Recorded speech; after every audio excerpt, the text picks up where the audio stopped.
Hello guys. So இந்த வீடியோவில் நான் என்ன காட்ட போகிறேன் அப்படின்னா, இன்னொரு வழி இருக்குது நம்மளோட ப்ராஜெக்டை விஎஸ் கோடில் ஓப்பன் பண்ணுறதுக்கு. ஓகே, ஸோ அதை தான் நம்ம இதில் பார்க்க போகிறோம். அது என்ன வழின்னா அதுவும் ரொம்ப easy. So you have to go to command prompt. Okay, so command prompt open பண்ணிவிட்டு உங்களோட ப்ராஜெக்ட் எந்த ஃபோல்டரில் இருக்கோ அந்த லொக்கேஷனுக்கு போயிடணும். Okay, so I'm going to OneDrive, then inside it I think OneDrive desktop. Okay, so cd desktop ulla I think it is techie shakti. Okay, so idu ulla vms.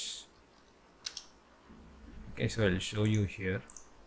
So inga pathinga appadina users ulla OneDrive folder la desktop adula techie shakti la இந்த project இருக்குது. Okay, so இது உள்ளதான் நான் இப்போ comment ப்ராம்ப்டில் போயிருக்கேன். So இங்கே நீங்கள் என்ன பண்ணணும் அப்படின்னா கோட் ஸ்பேஸ் ஒரு டாட் வைக்கணும். ஓகே, கோட் ஸ்பேஸ் டாட் வச்சு ஒரு என்டர் ப்ரெஸ் பண்ணிங்கன்னா அந்த ப்ராஜெக்டை விஷுவல் ஸ்டுடியோ கோடில் ஓப்பன் பண்ணிடலாம். சரி, இங்கே பாருங்கள். ஸோ எல்லா ஃபோல்டரும் எல்லா ஃபைல்ஸும் ஓப்பன் ஆகிடுச்சு அலாங் வித் தட் ஃபோல்டர்.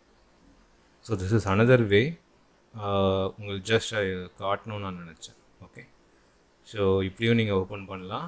இல்லைனா நீங்கள் டேரெக்டாக அந்த ப்ராஜெக்ட் ஃபோல்டரில் போய் ரைட் கிளிக் பண்ணி ஓப்பன் வித் கோட் அப்படின்னு சொல்லி ஓப்பன் பண்ணலாம்.